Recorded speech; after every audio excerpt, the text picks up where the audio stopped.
Hi all, today I'm going to install Internet Information Service on Azure Virtual Machine. Not only IIS, we can install any kind of software onto the virtual machine like a normal computer. Let's go ahead and spin up the virtual machine.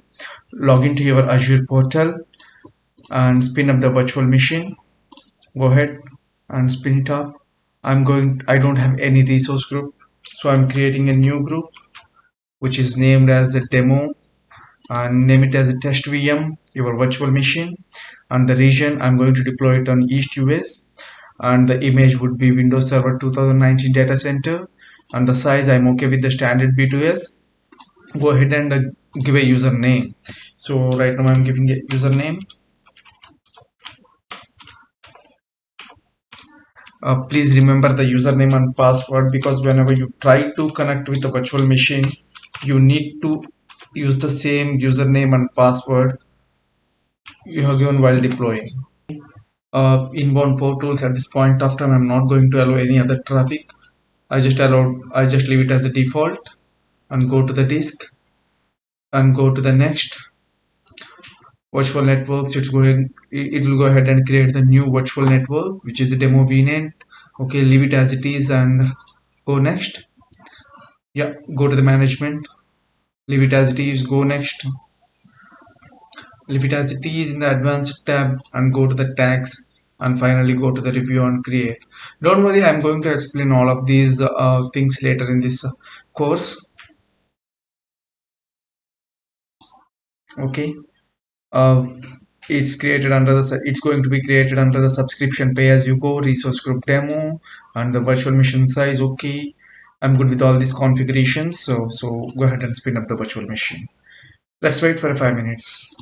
You can see the status deployment is in progress. Now the resource has been deployed successfully. So go to the resource, I mean the VM. So now the status is running. Now the virtual machine status is running and it has its IP address, and we can see the size over here. And yeah, we can see the private IP address, everything, and the disk that has. Okay, go ahead and connect it to the virtual machine and install the IIS server directly from there. Now, as it is a Windows server, we can connect to this virtual machine by using remote desktop connection. Go ahead and download the RDP file. Once the file is downloaded, you can open it, and you need to give the password that you have mentioned while creation of virtual machines. So CloudFriends 9999, and I'm going to give my password here. Let's see whether it works or not. Now you can select S.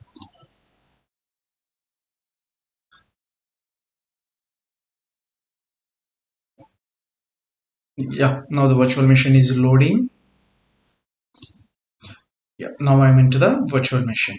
So whenever you're trying to install a server, or whenever you're trying to install a software, you need to install it from the server manager. So normally when you open a Azure virtual machine, the first thing you can see on the screen is server manager. If you are unable to see the server manager, simply search for it.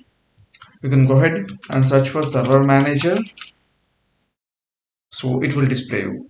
If you see the icon, just double click it and it will bring you to this page. Okay, I just don't want to see this one again. Okay, let's go ahead and install the software, I mean the IIS server. So you need to go to the dashboards and go to the role based installation. So I'm selecting add role and features. Okay, once you select it, before you begin, blah blah blah, if you want to skip the page, you can do it for all the next applications. Go simply to the next installation, select a role based or feature based installation. So go to the next. Right now you need to select a server. So the server means nothing but your virtual machine where you are installing the software. So this is the test VM. Go ahead and select next. So I'm going to install IIS server. So select the IIS. So and select what kind of features you are installing. So go ahead and select, click next.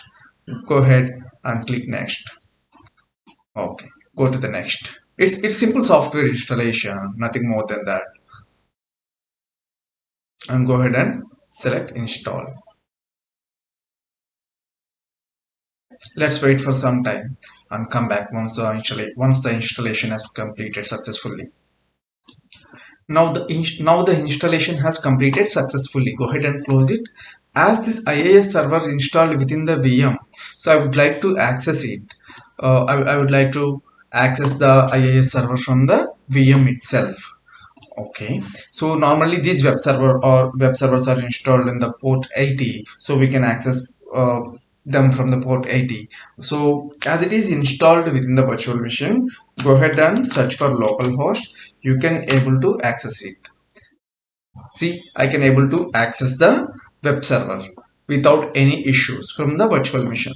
Let's try to access this IIS server from the internet. Okay, so to access the IIS server from the internet, you need to get the IP address, public IP address of the virtual machine where you have installed the IIS server. Go ahead and try to access it. If you see my screen, it is saying the site cannot be reached.